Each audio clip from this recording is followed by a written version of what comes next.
Atlanta and the city of refuge. So that's where I have been for the last 10 days.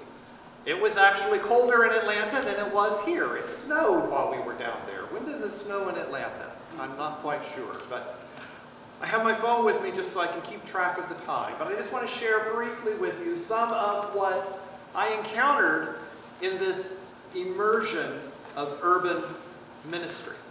This submersion, if you will, into a completely different culture, into a completely different way of life.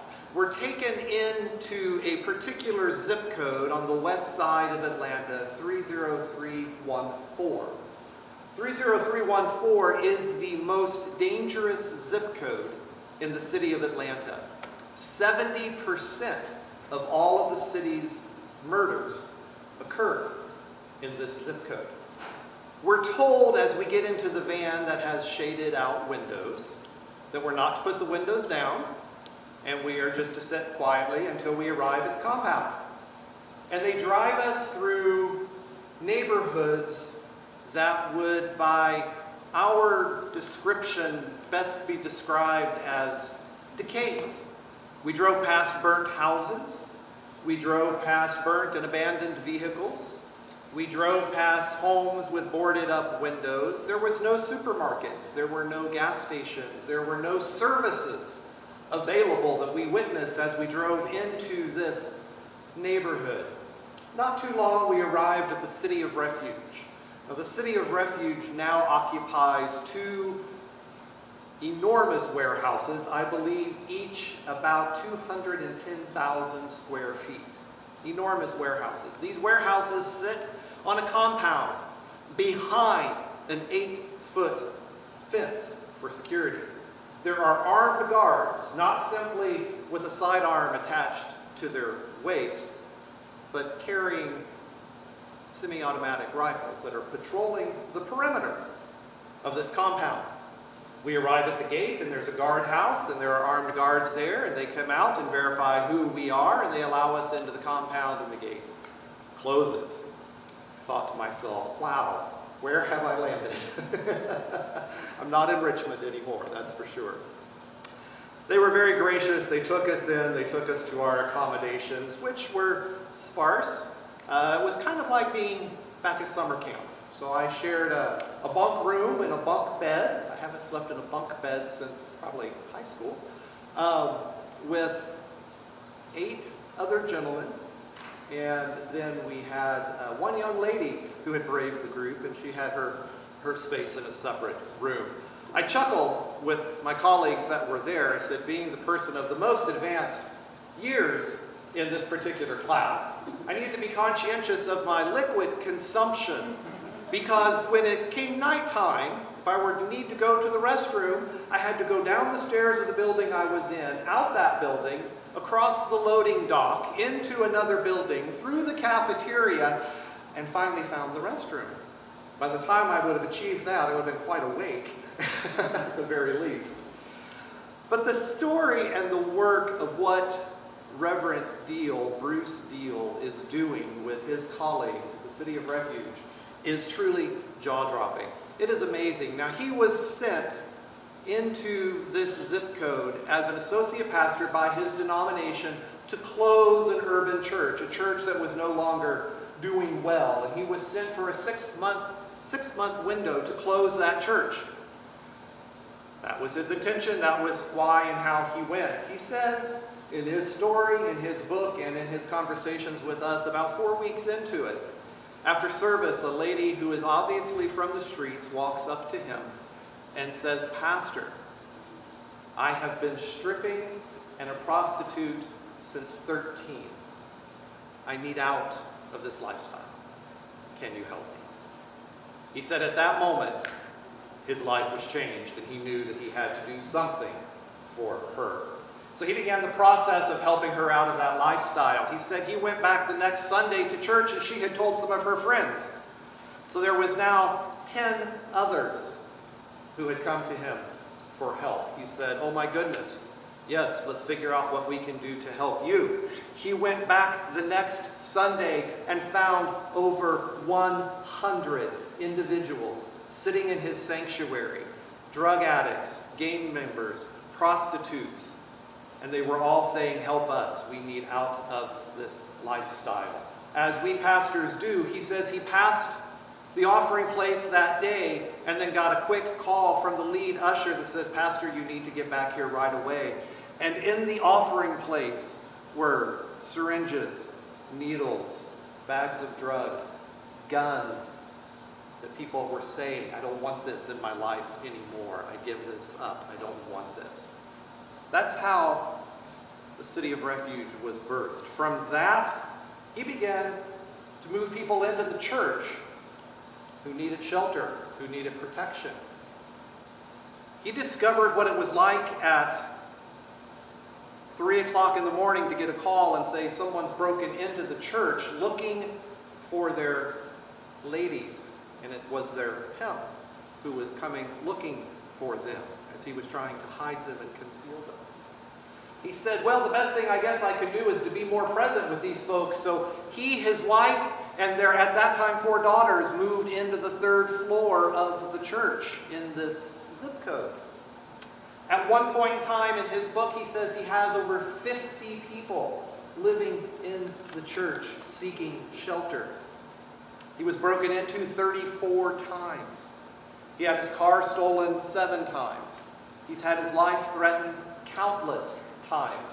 He began to ask himself, I'm just putting Band-Aids on the trauma and the emergencies these folks are encountering. What can I do to further sustain them? And a member of the congregation says, well, I know a realtor. I can ask him if he can find us anything. A week later, the realtor came back and said, there's a warehouse for sale 2 blocks from here.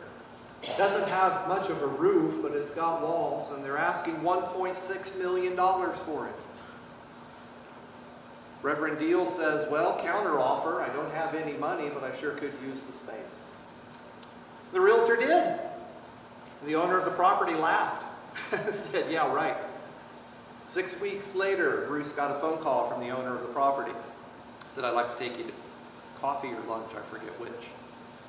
And during that conversation, the owner of the property simply slid the deed over to Reverend Deal and said, I was told to give this to you. I'm not much of a person of faith, but something woke me up in the night and said I needed to give this to you. So here's the property, lock, stock, and barrel. Well, Bruce was elated. He said, yay, wonderful. Now what do I do?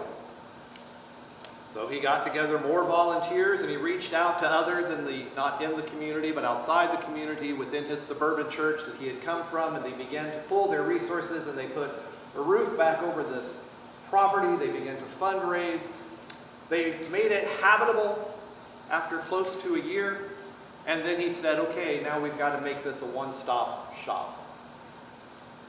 And what I'm struck about in our gospel this morning as it relates to the last 2 weeks, being called to be fishers of men. What does that mean? It means different things for different ones of us, right? Doesn't mean the same thing for all of us. Bruce in his book says it's wonderful to be called fishers of men. He said we can give people a second chance through our ministry, through being called to serve them. We can feed them, we can clothe them, we can house them. That's wonderful. But how do we teach them to fish so they can sustain themselves? And beyond that, how do we teach them to form a community and be good stewards of the lake in which they're fishing so the lake can sustain them long term? And that was where he felt God leading him. So within the roof, fast forwarding, there is a women's shelter for women who have been removed from drug addiction, prostitution, and sex trafficking. Across the street, there now stands a 75, I believe, unit apartment building that he has built that is affordable housing for people as they are trying to lift themselves up and out of the margins that they have found themselves in. There is a innovation job center within this roof. There's a cafeteria. There's a medical clinic. There's an optometrist. There's a dentist. There's job training. He has brought all of these resources together. He has now been where he's at in these warehouses for 25 years. 25 years. He brings them out of the circumstances that they are in. He gives them shelter, he clothes them, he educates them. There's a school on campus. He provides for their children if they have them. They can live there with their children. Single moms, single dads. He educates the children. He has opened up the City of Refuge to the community for education. So others in the community send their kids to Brighter Visions Academy on his campus. Others in the community can come on to the campus and get job training. He's partnered with Marriott Corporation. He's partnered with UPS. He's partnered with Arby's.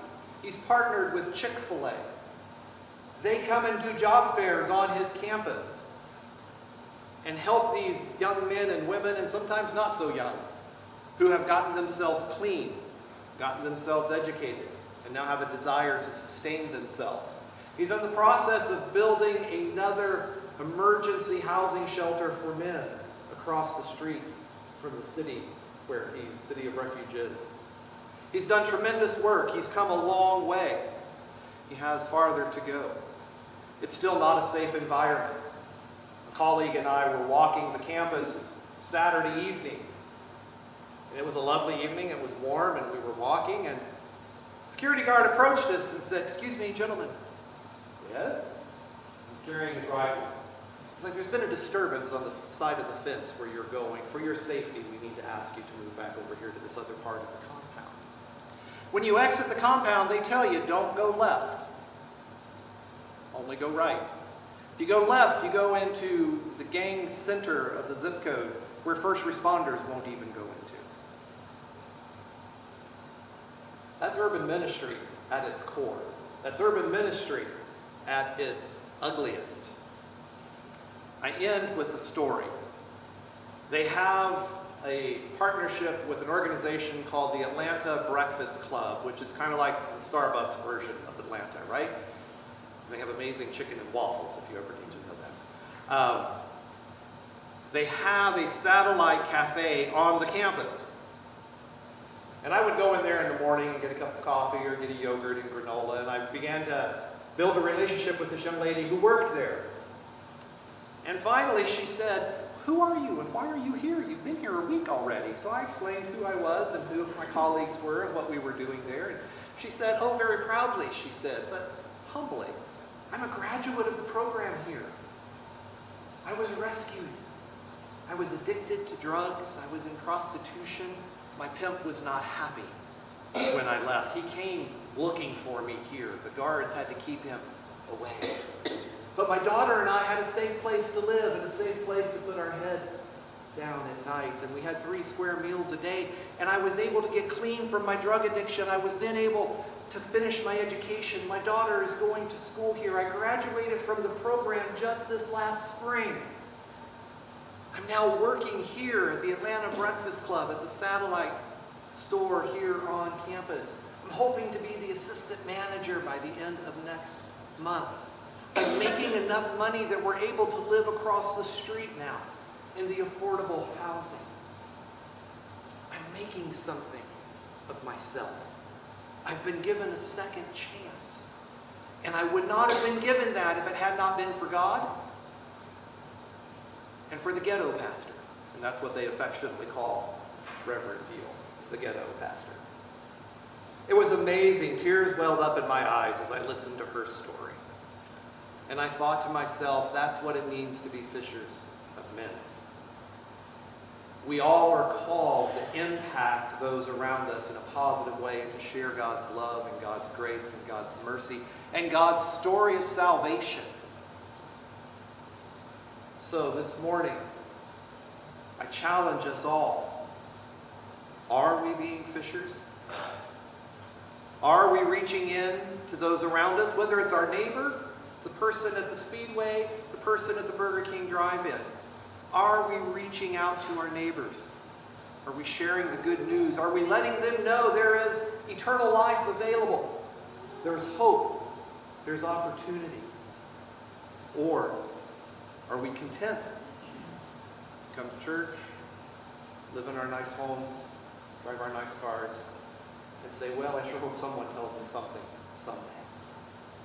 May God inspire us. May God convict us. May His Spirit work through us to touch the lives of everyone around us for His sake and for eternity's sake.